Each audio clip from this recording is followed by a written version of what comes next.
You are not authorized to access this facility. And then I was going to tell the computer that I was going to throw in the river. Please do not address this unit in that manner. Okay, computer, please, for the love of God, let us see it. Welcome to Starfleet Command Headquarters. You got access, Chrome. Okay, so thank you for coming to the Star Trek Universe Estate. Tech here this weekend has been a challenge. I'm going to let these gentlemen talk a bit about themselves for a minute, and then I'll introduce myself. I'll start with Blake. Oh, geez, don't do that. Yeah. Hi, my name is Blake Beatty, writer, teacher, host of a podcast for several years until I had a kid, which robbed me of the most important factor in doing the podcast, which is a quiet room to record in. And now I blog about nerdy stuff on my website, blakeandpt.com, at least once a week, usually more. I'm Eric LeBlanc. I used to run a website called sci-fi-accurateappearances.com. Retired from that. Give it to they go there. But been in fandom stuff all my life, and yeah. He has a microphone. Got a mic as well. My name is Owen Cotter from scifiction.com. We're doing blogging and podcasting at radio for over 15 years, and we do everything science fiction, fantasy, anime, video games, you name it, and beyond. And Eric already introduced who I was. My name is Justin Tony. I'm the curator of this lovely website, fandomappearances.com, formerly sci-fi-actorappearances.com, the home of Doctor Who actorappearances.com, Battlestar BSG actor appearances, Star Trek actor appearances, everything. Yeah. Long-winded, where we also run a YouTube channel, which the video will be on if you care to go to it. It's the Weekend Geeks is our social media channel. Why we still love Star Trek is a question. I like to ask questions at panels every year. 2 years ago, we asked, is the Orville the greatest science fiction show on television? The answer was yes. And last year, I don't remember what we asked. What did we ask? We asked a lot of stuff. I mean, we had, was it the greatest show? Well, the year before we asked, like, the favorite characters and all that. But the second year, we were just trying to continue on to see if it's still the greatest show on television. We tried to renew Orville, which... Right, season 4. We don't know about that. Still progress. Courage. And so with Star Trek, there's so much love for the series. This is supposed to be just a bromance, we're talking good about it. If y'all want to say how you like it too, that's great. We're just going to run through a few fun things like Lower Decks, Discovery that we all enjoy and love. This video that came out from Atoya a few weeks ago for the 30th anniversary of Star Trek Generations. I didn't know it was that old. I'm feeling old now. Happy. And I don't recall what's all on the slideshow, but, well, here's our moderators, of course. And, okay, so the next thing is a video. So why we love Star Trek. And start by telling me when you first started watching the series, your favorite series, and why you continue to enjoy it. My favorite series, there's so many series now. Probably the original series and TNG, anything TNG or... Now we just got to pick one. We'll go OG classic, the Shatner series. We'll do Star Trek original series. Star Trek is a property that's been around for almost 60 years coming up now. And it envisions a positive future, aspirational, on a frequency kind of like what the Orville is, and it's just positive stuff and cool stuff too. You got science fiction to the max, time travel and everything. I started watching, when I was little, I had an uncle who was a huge Star Trek fan. Uncle I was fairly close to, and I got into it a little bit with him. And then once Next Generation started, that's when my love for it really started to blossom. If I'm going to pick one series as my favorite, that's the rule. I'm going to have to go with Deep Space Nine. Best writing, best character arcs are all out of, and I say maintain until today, with possible exception of Lower Decks with character arcs. But you got that episode Far Beyond the Stars where Cisco went down to the old pulp sci-fi writers from 1960. Considered one of the best episodes of All Stars, from my opinion. So I started watching reruns of original series with my dad when I was a kid. At fans, existing fans, you kind of, it starts to smart after a while. And I think that's what turned dislike with the movies into some people's hatred with Discovery. And I think when they kind of went back, second season when they brought Pike and Spock into it, kind of pulled some people back in. and especially Strange New Worlds. Strange New Worlds is phenomenal. Amazing too. But I think that's where the franchise fully course corrected, and Lower Decks too. That doesn't hurt. But Discovery, again, same thing. I don't hate Discovery. There's a lot of stuff about Discovery, a lot of elements about Discovery I like. And I think the problem I have is that so many of those elements that I do like aren't like you're saying, aren't served. They aren't being addressed or not being used properly. There's a lack of identity for a lot of things on that show. Like, for right now, can anybody here tell me, who is the chief medical officer of the USS Discovery? How about the chief engineer? Don't say Paul Stamets or Rick Jenry. They're engineers. He's They're not. not the chief engineer. It's that. Who's in charge? Isn't it the lady? No, what? No, that's Strange New World. That's Strange New Worlds. Carol Kane? No, not Kate. No, not Carol Kate. Cameron died. The fact that we're having this conversation, I don't know who anybody is. and that's the problem. You don't know who, even the characters, like, okay, Detmer's the pilot. What do you know about Detmer other than she's got augments? Nothing. There's so many things that they could tell incredible stories with, but instead it's the Burno show.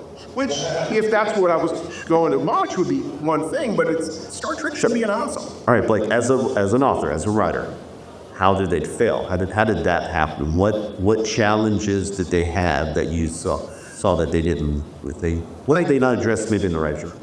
I think, and this is obviously just speculation, I think that it's part of just kind of the way that shows are in general are made now. It's like we're going to put the star power behind it. We've got Cindy Remote Green, we've got Michelle Yeoh. For a while we had Michelle Yeoh, and we're going to focus on them. And they did it to the detriment of all these other characters that they should have been developing.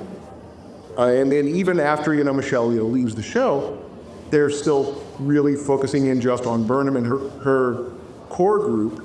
And any time that they wanted to put a focus on somebody else, they had to pretend that they had been important the entire time, even though you absolutely forgot them. Sure. Is everyone caught up on Discovery's ending, Lower Decks ending? Am I going to spoil it for anybody that's not at this table? I like the people just forget. Care. Whatever, Discoveries. I'd like to remember it anyway. At the end of, so all of Discovery's problems seems to have gone away, and Mike Mahan, You just say, hell with it, and you're ready to go fly. he's a reporting century. Let's chat about that shortly, because Discovery and Lower Decks, yeah, we'll talk about that. But Star Trek continues to, it's more cerebral, as I would put it, instead of Star Wars, where it's old and they're just fighting and it's always There's a galaxy far, far away. But it's in Star Trek, you have a chance to visit new worlds. You get to see conflict and resolution of that. You get to see character development. Well, you don't see that anymore. We have 10 episodes a season, and writers don't know how to do that. But you have, and that's because they don't want to pay them. And so you have this great character development. You learn a lot about these characters. You get tied to them, and that's what keeps bringing back. And some of that is lost to me, but sure. And I'm sorry, and you're right that these smaller season orders do make it harder. But again, and I know we're going to get to it, but again, look at Lower Decks. They're doing it with 10 episodes a year and a half-hour episode instead of an hour. And still, the way those characters have evolved and changed over the course of those 50 half hours is absolutely incredible. You can do it if you got a good writer. It's just they've got to put the effort into it. It's a solid show. I don't think I would have loved Discovery even if it was a full 23, 24 episode season. If it was a full order, I don't think I could have gotten into it. Even with that said, I know Eric's very triggered about Discovery. Yeah, life is all like this. I want to understand why there's hatred for it. I don't know why, but explain why there's so much animosity towards that series. Well, it's not personally not in hatred for it. I just don't care for the writing and the basic structure of the show. But let's talk. Yes, I will talk a lot. But the focus of I just think that they were kind of misguided in their focus at the beginning of Discovery, and second, into second, third season, they course corrected. And what we got after that was better than what we had, but not what we should have had. And I know that there's a lot of hate for a lot of reasons about Discovery, but mostly I think it's from the fans of the series not feeling served with it. And after going through the Kelvin track, Star Trek Beyond, and Star Trek Into Darkness, after going through that, and then it coming on TV, where you're familiar with it already, and them still not, kind of, the writers, producers kind of thumbing their nose at, and then yet Next Generation came out, and we started watching that too. And just since then, been my number one sci-fi franchise. If you asked me this 10 years ago, I would have said Deep Space Nine, but after rewatching the original series twice in that time, the original series. Just gotta go with Kirk. Yeah, and I started watching. I remember my very first episode was Yesterday's Enterprise. Yeah, that's a good one. Yeah, and we were in a hotel in Hot Springs, Arkansas, and it's summer vacation.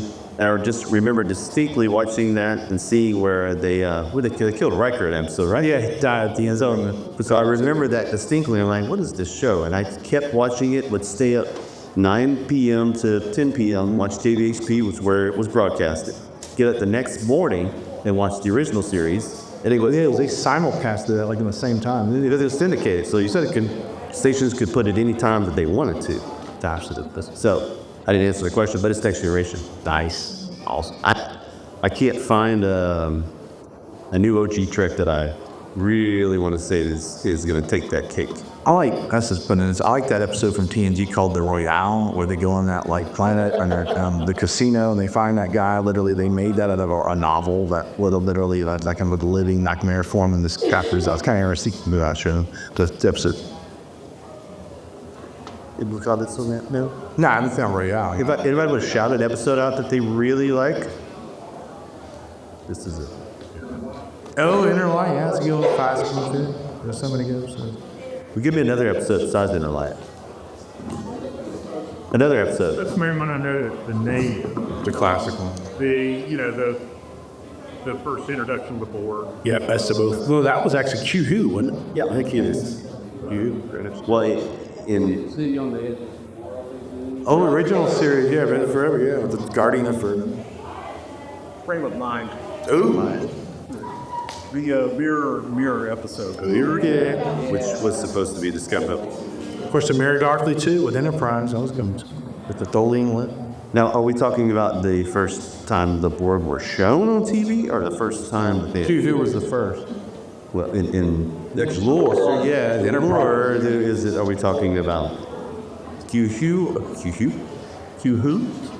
Doctor Who. Or are we talking about, what's that Enterprise episode where they... Oh, Regeneration, part 1 and 2. Found them and it was The ice on first column. That was a great episode. What about you?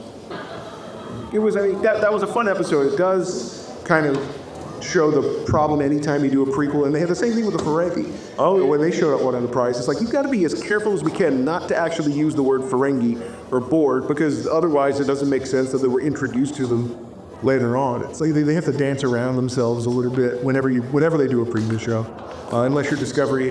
however you say it, the Lordex guy.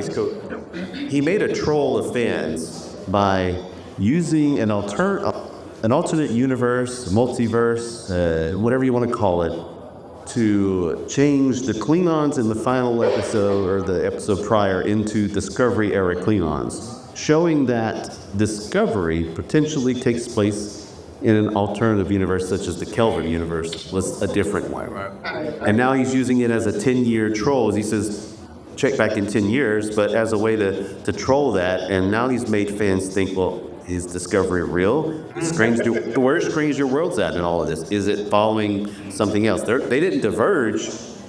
They are two entirely different universes. Maybe a teaching or something Spock, I don't know.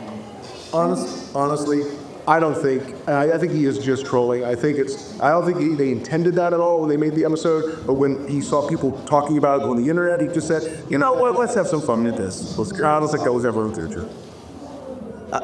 And excuse me, Lower Deck should have gotten more seasons to go with it to tell show the works. Because now you have this multiverse thing in the middle of the galaxy that needs to be addressed. Unlike at the end of Discovery, where we're just gonna send the ship off and she's gonna sit for 1,000 years. That I can't accept as a plausible reality for that ship.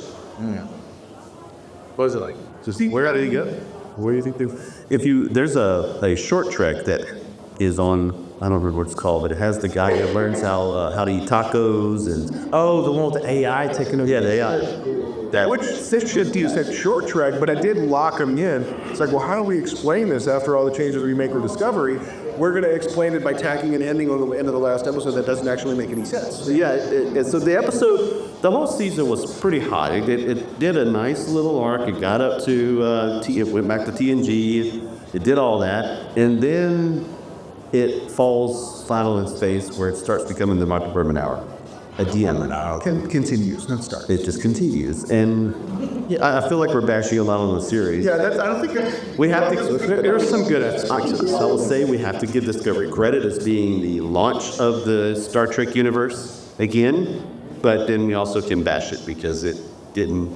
Well, you've got some other things coming at the Starfleet Academy show, Star Trek Academy. And I have to be honest, I wasn't wild when I heard that was going to be in the Discovery time era, but the fact that they're bringing in, I think, two of the best and most underrated characters from Discovery to that show, that gives me a little bit of hope, having Tig Notaro and Mary Wiseman's characters. Those were the ones that I'm talking about when I say I want to see more of them. Having them in the Starfleet Academy series, great. Let's see what they can do. Could be a new good series. We don't want to first zero about is the upcoming Star Trek Section 31 film that's supposed to release this month. There's a trailer. I think it's supposed to drop the 25th. It is. But they have been very, very tight-lipped about it. They haven't really I released like a teaser. And I don't know if this has something to do with the fact that Skydance is taking over with Paramount, the sale of that property. There's still so much in jeopardy, and that's why I said last year we don't think we'll ever get Lexi. And I'll still stand by that comment. I have not given up. Oh, you see, be amazing. I don't see that adaptation coming with the way that the market is, with the current state of the industry, how we're cutting back on costs, we're going overseas with everything. Star Trek is filmed in Toronto. It's not filmed in Paramount Lot anymore. So you don't have that historical value to it. All these CEOs are looking for ways to save money. Actors are out of work, and there's a lot of problems there. I don't want to do a whole show on that. That'd be awesome. That's not awesome. But it would be awesome to have a show like a documentary. Yeah. Mentioning a show that we haven't, Picard. Oh, yeah? Is Season 3 was amazing. Yeah, season 3 was amazing, and at what you're talking about, Star Trek Legacy, the continuation of that, I would love to see more of 7 and 9, more of those adventures. Picard's son, too. He went off. Yeah, But was Picard just fan service, or was it a tangible story that should have been told? I think Picard was a phenomenal story. I think it was great. Especially the last season. The Q season, that was a good season. yeah, it resolved a lot of things personally for Picard, and I enjoyed getting to see more a story arc for him. First season, maybe not, but it's almost like first season reminded me of the replicants on Stargate. I like the fact of they brought back Will Wheaton, showed he actually went with the Traveler and became a Traveler. I thought that was kind of cool. I gotta say, saying fan service, first of all, I gotta say, I dislike using that as a pejorative. There's nothing wrong with fan service. I have a fan service. As long as you do it in a good way, and I really think season 3 of Picard did. It was, we keep saying season 3 of Picard, we should be calling it Next Generation season 8. Yeah. Because it had nothing to do with the first 2 seasons of Picard. I had friends who wanted to watch season 3 of Picard because they'd heard so, but do I have to go back and watch the first 2? Just one series. Read the Wikipedia entry. You know what? Read the Wikipedia entry on season 1. You don't even need season 2. And you'll get everything you need to know for Picard season 3. And it gave those characters that triumphant, victory lap that they never had before. With the original series, The Undiscovered Country, Star Trek 6, that was structured in such a way like this is their final adventure. Right. Next Generation never got that. They got Star Trek Nemesis. But even then, that was never intended, I don't think, except maybe for Data, as this is going to be the last. So if you look at that film, there's a mirror between that and Wrath of Khan. There's like Spock transferred his memories to McCoy, Data transferred his memories to B4. Force action packed, there's a sacrifice that Swag. It's very mirrors itself. Exactly, yeah. So that's where I think the value of Picard season 3 comes in. It does wrap things up for those characters in a very, very satisfying way. False. And if Legacy ever happens, if it doesn't happen, I hope it does. But I think if that's the last time we ever see those characters together, I'm okay with it. I wasn't really okay with it before. Now, I have read an article, I'm going back just a little bit, that John Delancey was not going to accept the role to return in season 2 if he had to wear tights and if there was a mariachi band anywhere in the series. And ultimately, we know what happened. They gave him the beard because they liked it, and we got Q's send-off that we should have. Now, we don't know where in the timeline him and Jack Crusher are, but we know that what we saw of Q that's the end. We will not see that character return. There might still be middle that we haven't. Middle of the road Q, but not in the road Q. It's when you've got a non-linear being, you can launch the M, but that doesn't mean you're not going to see him again. Right. Well, one's the opposite, and then every time it becomes Doctor Who Star Trek. You are getting close. Dr. Q. It becomes Dr. Q. Dr. Q. Who? How has nobody ever tried to do that in like a comic book or something?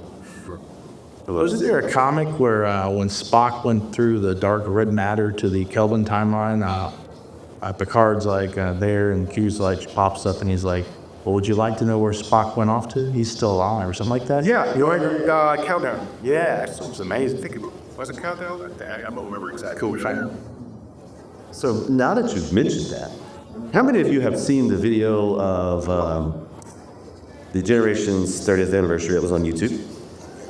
About 15 minutes long. Anybody? It's amazing. Anybody know what I'm talking about? Anybody know what Generations is? Okay, Christ, of course. 30th anniversary.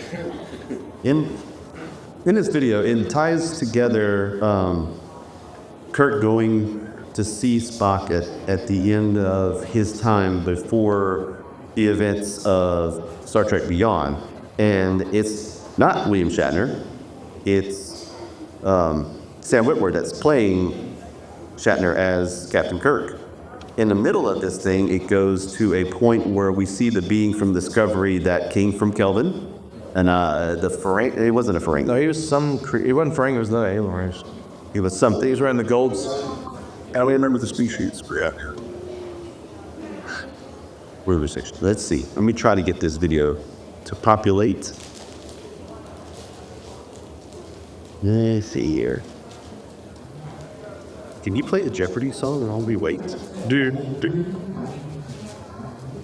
And so after that, then we go to a point where Kirk is he's having a discussion with himself to decide, I guess, what to do in this reality.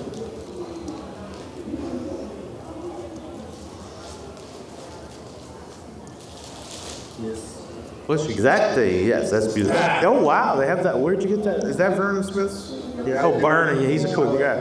At least in the tragedy that he made that. That's for this. If you don't show Vernon, he's down in Artist Alley here. It's a comic in the Star Trek 500 comic book. He did the story and music guy. He's a great guy. It's a great. Let's see. Here we go. Give me one of those. Isn't it? Come on.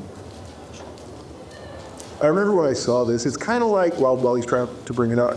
It felt a little like Picard season 3 in that this is kind of like that victory lap. In this case for Kirk and Spock specifically, sort of a bow to tie on the relationship. Absolutely. To those characters. I love the ending of it. It's just absolutely right. Oh, thank you. I'll bring it up. Yeah, my food. We'll let you general.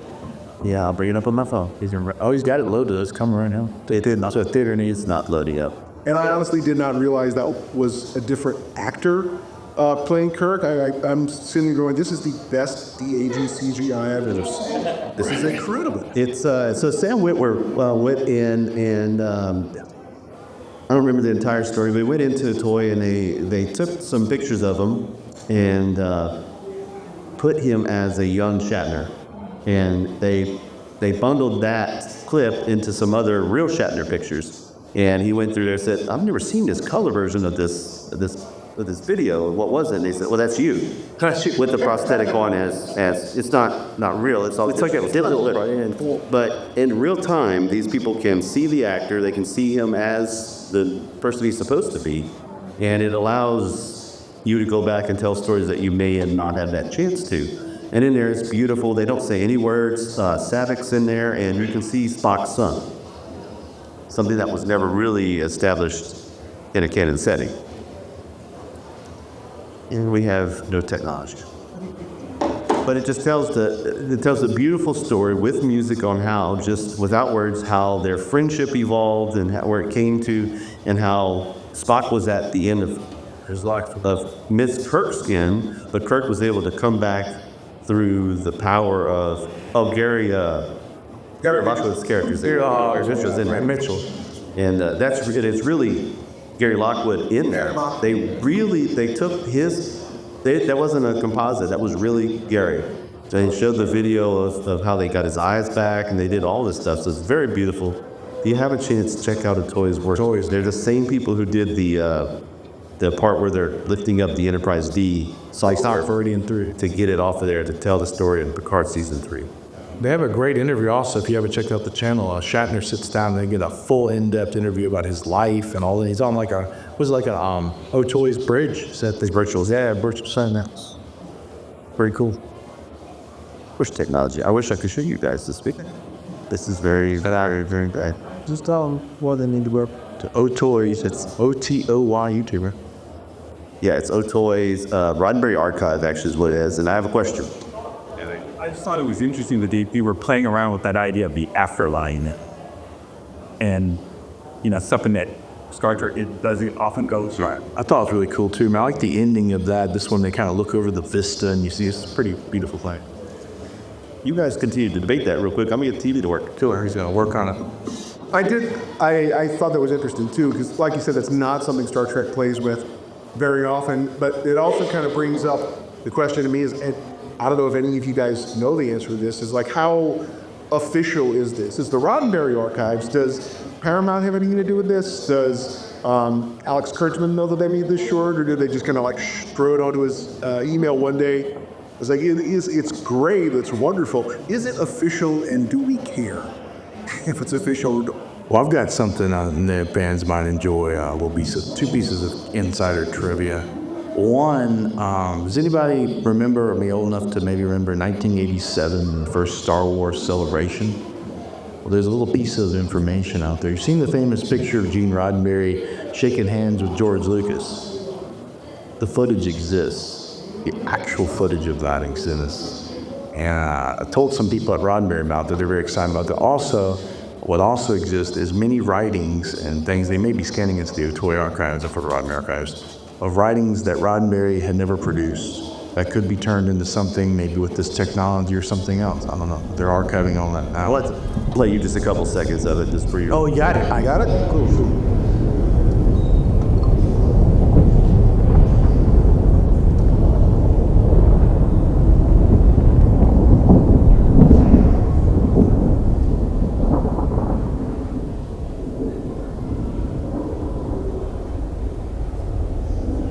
And it's really Gary, like I said, really Gary. This is not Leonard Nimoy, obviously.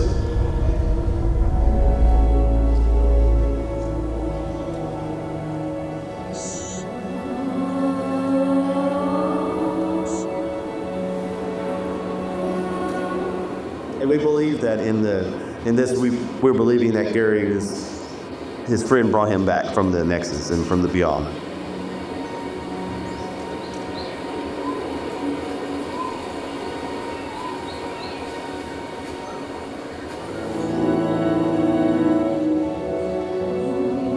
Love how even in heaven, everybody is color-coded. Color-coded, yeah. Original series colors? pastels.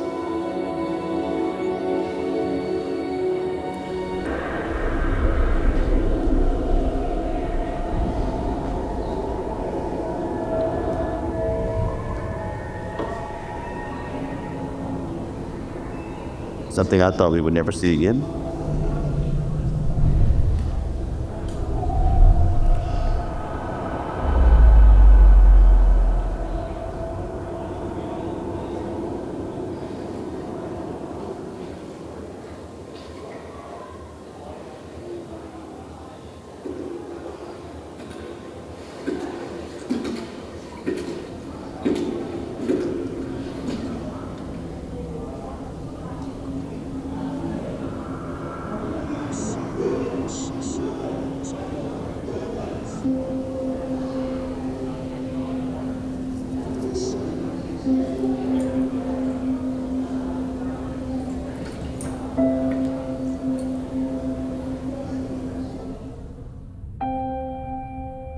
There are always possibilities, Spock said.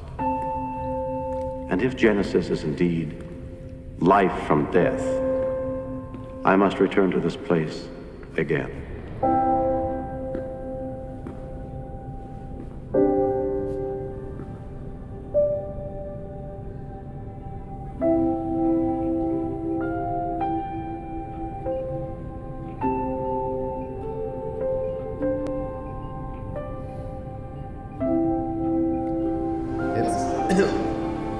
So it's a really great scene of him. I don't want to spoil too much more of it for you, but if you have a chance,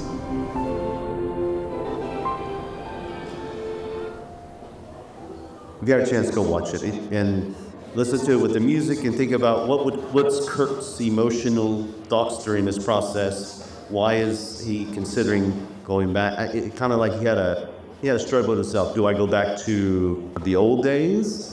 Do I go back to when I was I mean, where am I going back in my timeline? But then he tells himself, I know what I'm doing. I know what I need to do.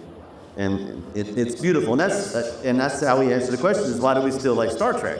That's like that. It's this kind of stuff. It's the things that keep bringing us back. I don't care about new Trek. This is where the bread and butter is for the franchise. For me, I watch this and I like this. It's going to sound weird for the same reason I like Lower Decks, which is that this is something that is obviously made by people who love Star Trek. I don't care if you love or hate Discovery, you don't necessarily feel that when you watch even the best episode of Discovery. This is made by Trek fans. And that's what you get with Lower Decks, and that's what you get with these shorts that are made. There used to be a discussion in the writer's room, what would Gene Roddenberry say as they looked at either a picture or a bust or something of him, and that's during DS9. And eventually, I think Reef Berman said, to hell with Gene Roddenberry, we're going to do it our way. And that's when we started seeing the problems come in. And feel like that's where we've gotten to here. Yeah, I don't know who's seen the interview Jon Stewart with J.J. Abrams when they first. I think it was one of the first interviews when he was making Star Trek, 2009. 2009? Yeah. Jon Stewart asked him, was he a fan of Star Trek as a kid? And J.J. Abrams goes, not really. I was more of a Star Wars guy. I didn't watch Star Trek all that much. And Jon Stewart said, and at this point, you should apologize to all of the Star Trek fans out there. And I think what a franchise needs, and Star Wars always has this, because Star Wars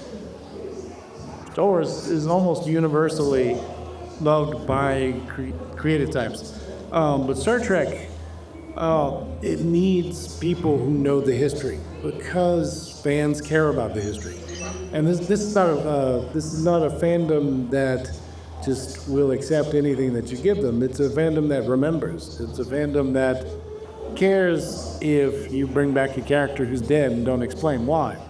And I think Star Trek is much better served by people who love it, that are creative and talented, that can write it and can produce it and direct it. Yes, sir. I was just thinking, for me, the original Star Trek was relationship driven rather than situation.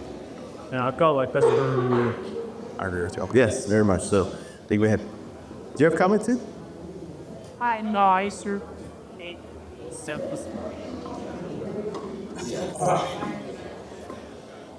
But she's Hi. Yeah, the DJ you were said the right day was a Star Trek day, Star Wars.